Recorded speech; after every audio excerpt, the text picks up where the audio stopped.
Well, during President Biden's high-stakes news conference, he once again went back to talking points about the economy, insisting the average American is better off. Watch. Understandably, many of you and many economists thought my initial initiatives that I put forward, can't do that, it's going to cause inflation, things are going to skyrocket, the debt's going to go up. What are you hearing now from mainstream economists? 16 economic Nobel laureates said I've done a hell of a job. We've created over 800,000 manufacturing jobs, 1.5 million jobs. I mean, so things are moving. We got more to go. Working class people still need help. Corporate greed is still at large. Their prices, the corporate profits have doubled since the pandemic. They're coming down. But one business analyst says if President Biden stays in the race, it would bring more problems for the economy.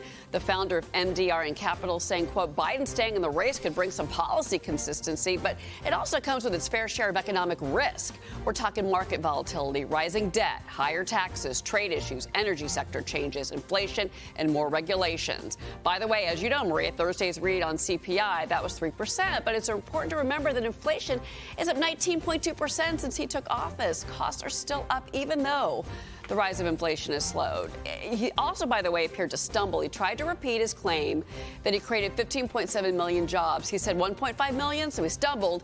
Remember, he's only created just 6.3 million jobs because all of those jobs that came back from COVID, those weren't new jobs that he created, Maria. By the way, Cheryl, there's very few people that are actually experiencing inflation up 3%, okay? I mean, it depends on what you're buying, but you're talking about certain items up 20%, 30%, 10%, 11%, not 3%. So, yeah, the average on the CPI around 3%, I get that. But when you look at the things that we're actually buying, the costs are much higher than that. So a much more accurate reading is what you just said, Cheryl, and that is up 19% on Joe Biden's watch. Rebecca, how do you see it? Yeah, inflation isn't down. The rate of inflation is down. We still have inflation 3% year over year, and food actually went up, Maria.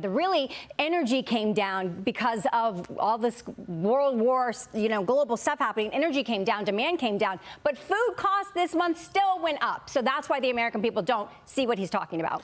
Yeah, look at this, Lee. Frozen non-carbonated juices up 20%. And this is this last month. This is the inflation tracker from the Brain Room at Fox on the heels of the CPI yesterday. Motor vehicle insurance up 19.5%. Okay, video discs and other media up 18.3%. Admission to sporting events up 15.1%. So you see my point, Lee, in terms of the average CPI up 3+%. But when people are, depending on what people are spending on, it could be all the way up to 20%.